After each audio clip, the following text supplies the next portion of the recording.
Okay, that'll be this will be take 13A1B3A-1 Roman run dash A dash A.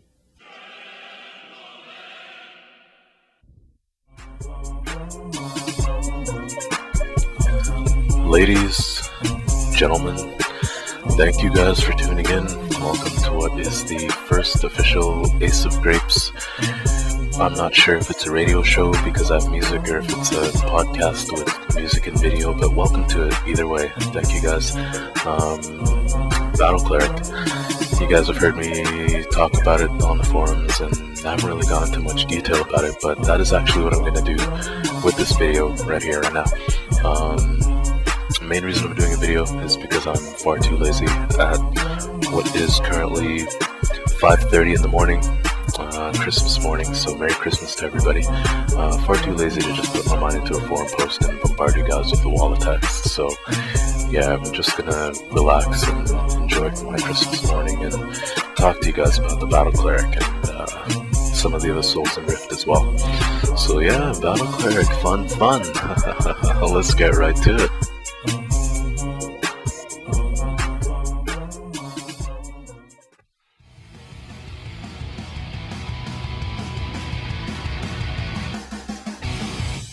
First things first, I want to apologize for the video quality. I know it is absolute garbage. My computer needs some repairs.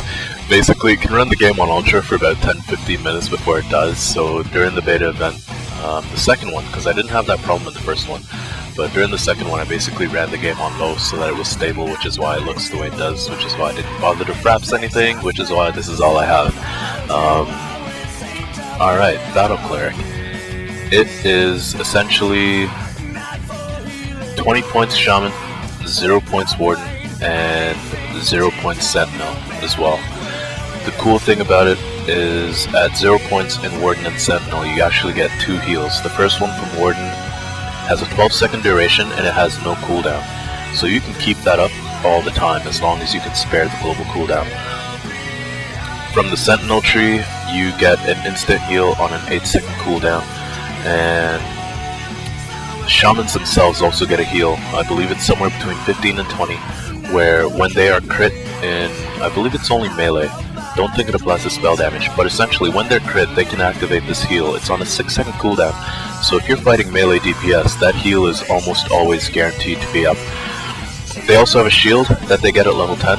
I noticed as I was leveling, that shield worked out to being anywhere from 20 to 40% of my HP, depending on whatever buffs I had up at the time. The fact that Tryon is going to be giving everyone more points to spend for Beta 3 is fantastic, because Shamans get a charge at level 26.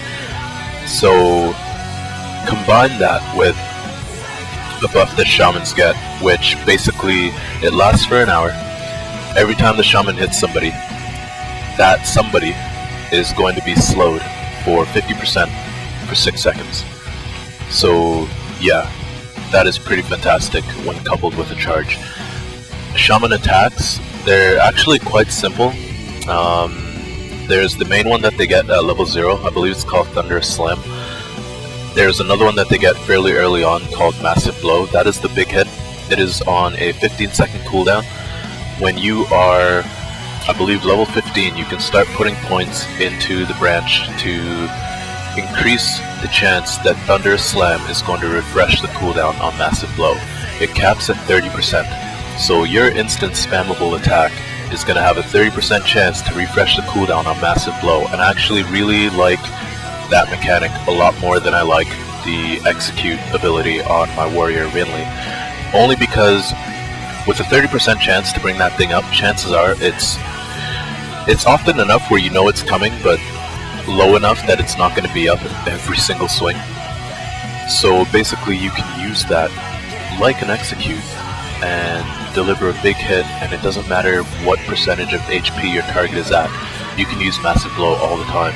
Whereas on my warrior, I didn't quite feel the Execute was always there and ready to go when I wanted it to be, especially because if the target dropped below 30% and I only had one attack point or two at the time, then it it was kind of a waste, because I'd then have to wait for the third global cooldown to get my third attack point, and then be in position to even use it in the first place, which isn't always ideal in PvP, only because you're not always going to be in the same place, for more than 2 or 3 seconds at a time.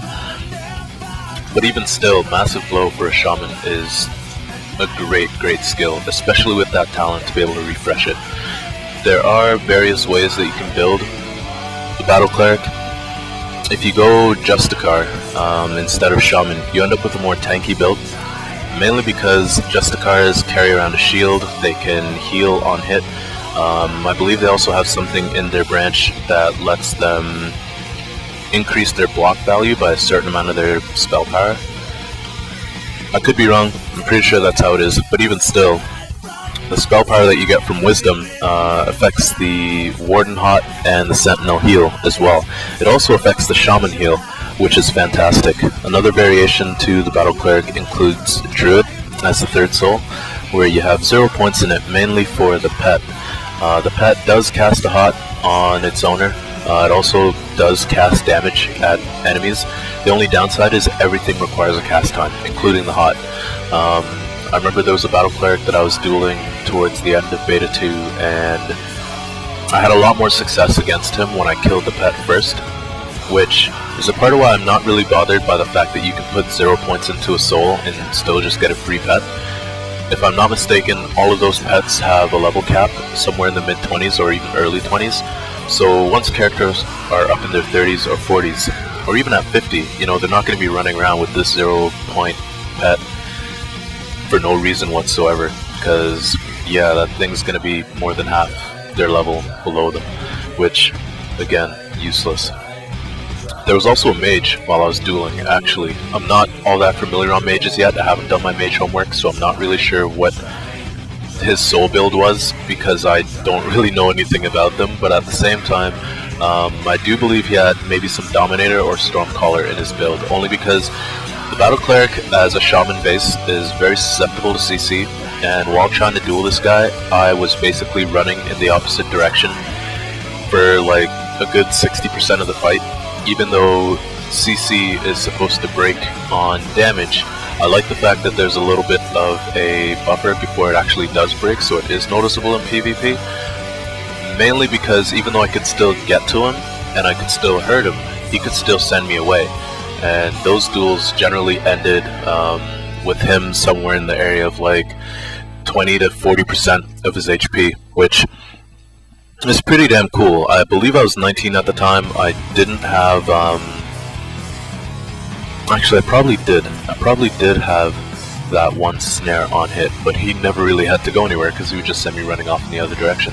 So yeah, for all those people who think Battle Clerics are all kinds of OP, they're really not that bad, which is a part of the beauty of the system, because for every build out there, there is something out there that will probably counter it. That mage, whatever build he was, definitely shut me down hardcore. So it's not like, you see a Battle Cleric walking into a rift or walking into an invasion and just tanking a whole bunch of mobs and keeping themselves alive and stuff like that. That's all well and good, but there's still other things out there in PvP that can completely make a Battle Cleric ineffective. Speaking of things that are ineffective, for people looking to build a Battle Cleric, Purifier is absolutely useless to you right away, mainly because the shield that you get for putting 0 points into the soul and just picking up Purifier and running with it is on the exact same cooldown as the shield that you get as a Shaman at level 10. So definitely stick it out, get to level 10, pick up Warden or Sentinel instead. I imagine a lot of Battle Cleric builds are going to have Warden and Sentinel in them, only because those two heals that you get right off the bat are so key. I've tried in Beta 1 to build a Shaman Justicar mix, which to me I felt it was very mediocre. It didn't perform to the level that this Shaman Warden Sentinel build currently does. If somebody out there manages to make Shaman Justicar work really well, maybe if they pick up like Druid as their third soul or Warden Sentinel for one of the heals, either or, if they manage to make that work, right on, good on them. Didn't quite happen for me, but that's again the beauty of this system. What works for me might not work for somebody else, and what works for somebody else might not work for me. I'm definitely interested with the more points that we are getting in Beta 3 because it means, well, charge at 26 for shamans, which is dope. But then there's also whatever is available in the Sentinel and Warden trees as well. If there's anything in there that can increase the survivability of a Battle Cleric, then Battle Clerics will become even more scary. Unless Tron decides to nerf them, because people complain that they're OP without, you know, getting to the end of the game, because it's still only level 20. This is not the whole game. But people probably, they've already started complaining and about all that real quick.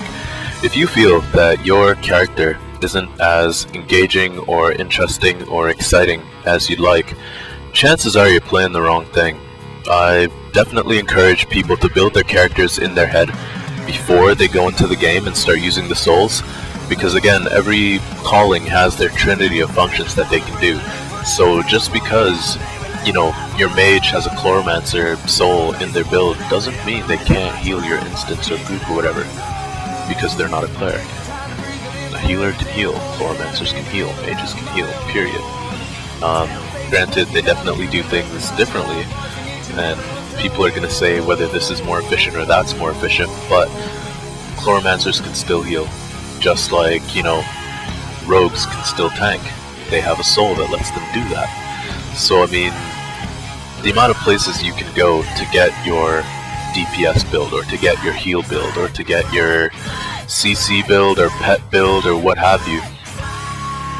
Every calling has all these options available to you. I think someone on the forums did the numbers and it came to like 1,600 different soul combinations or something ridiculous like that. So yeah, 1,600 different combinations. There's a lot of things that you can do in this game, which is pretty much why a post I made not too long ago on souls, you can find it on Ace of Grapes as well, where I mention, you know, you can approach Rift the same way you approach a skill-based game. You can, it's possible.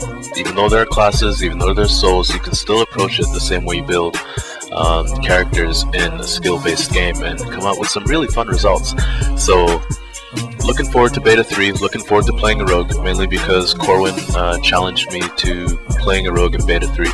After I jokingly said that every mob should have their HP increased by 40%, since I found it a little too easy on my Battle Cleric, but hopefully they'll address all that, because I know I'm not the only person, again, like I said in that thread, I'm not the only person who believes this game could be harder, so hopefully Tron listens to that and does make it harder. That's pretty much it. Cutesy is on the Seastone server, so if anybody wants to come by, duel, whatever. The Defiant starter area is going to be right across the way, so I'm going to be looking forward to swimming across and fighting whoever I can. So whether you're Guardian, Defiant, more points for everybody. Beta 3 for Christmas, yay Tryon. And looking forward to playing a rogue, looking forward to getting Cutesy to 20 and finishing off completely. And yeah, that is it. Merry Christmas to everybody. Thank you for tuning in. If you guys enjoy the videos, then I will definitely do more. And I'll definitely fraps more than just this over and over and over while I talk to you guys. I'll probably, hopefully, once I get a new video card in the new year, be able to run the game in Ultra all the time. The game looks fantastic, by the way. So yeah, kudos to Tryon, and thank you to everybody. Merry Christmas all, and yeah, have a bottle on the house. Take good care.